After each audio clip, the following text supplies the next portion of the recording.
ఈ వీడియో ద్వారా మనం రెండవ ఆంగ్లో మైసూర్ యుద్ధం గురించి తెలుసుకుందాం. ఈ రెండవ ఆంగ్లో మైసూర్ యుద్ధం అనేది ఎప్పుడు వచ్చింది, ఎప్పుడు జరిగింది అని అంటే 1780 నుంచి 1784 వరకు జరిగింది. ఎందుకు జరిగింది అని అంటే ఓనూర్ అనేటువంటి ప్రాంతంలో బ్రిటిష్ వారు కర్మాగారాన్ని స్థాపిస్తారు. ఇది హైదర్ అలీకి, మైసూర్ రాజ్య పాలకుడిగా ఉన్నటువంటి హైదర్ అలీకి నచ్చదు.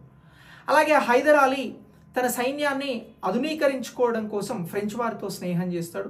తనకు అవసరమైనప్పుడు ఫ్రెంచ్ సైన్యాన్ని కూడా తన సపోర్టివ్ కోసం తీసుకుంటాడు, తనకు సపోర్ట్ చేసేందుకోసం. ఇది బ్రిటిష్ వారికి నచ్చదు. ఇక బ్రిటిష్ వారు ఫ్రెంచ్ వారికి సంబంధించి ముఖ్యమైనటువంటి ప్రాంతంగా ఉన్నటువంటి పుదుచ్చేరి, పాండిచ్చేరికి సంబంధించినటువంటి మాహే అనేటువంటి ప్రాంతాన్ని ఆక్రమిస్తారు. ఇది అస్సలే నచ్చినటువంటి హైదర్ అలీ బ్రిటిషర్స్ పైన రెండవ ఆంగ్లో మైసూర్ యుద్ధానికి సంబంధించి పిలుపునిస్తాడు. సో ఇలా ఈ యుద్ధం అనేది జరుగుతున్నప్పుడు యుద్ధంలో హైదర్ అలీకి సంబంధించి మైసూర్ రాజ్యం అనేది విజయకేతనం ఎగరేస్తూ ముందుకు వెళ్తూ ఉంటుంది. సో చాలా ప్రాంతాలను అప్పటికే ఆక్రమిస్తూ ఉంటారు. సో ఇలా ఈ యుద్ధం జరుగుతున్నటువంటి సమయంలోనే క్యాన్సర్ వ్యాధితో చిత్తూరు దగ్గర హైదర్ అలీ 1782లో మరణిస్తాడు.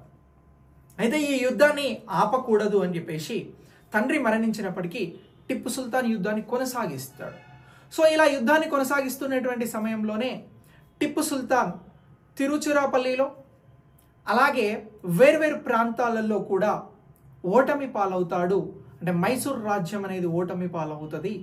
దీనితో రెండవ ఆంగ్లో మైసూర్ యుద్ధం కారణంగా ఇక్కడ ఏం జరుగుతుంది అని అంటే ఒక సంధి జరుగుతుంది. ఈ ఒప్పందం ఏమని పిలుస్తారు అని అడుగుతారు. అలా అడిగితే మంగళూరు సంధి అని చెప్పేసి పిలుస్తారు. సో ఇలా మంగళూరు సంధి అనేది ఎవరెవరి మధ్యన జరిగింది అని అంటే ఆంగ్లేయులకి మైసూర్ రాజ్యానికి సంబంధించినటువంటి టిప్పు సుల్తాన్ మధ్యన జరిగింది అనేటువంటి అంశాన్ని గుర్తుంచుకోండి. ఎగ్జామినేషన్ పాయింట్ ఆఫ్ వ్యూ చాలా చాలా ఇంపార్టెంట్. దీని ఎక్కడైనా క్వశ్చన్గా అడిగితే ఆన్సర్ చేయండి, మీకు 1 మార్క్ వస్తుంది. వీడియోని లైక్ చేసి మీ మిత్రులకు షేర్ చేయండి. ఇలాంటి కంటెంట్ కోసం ఛానల్ని ఫాలో చేయండి. Thanks for watching.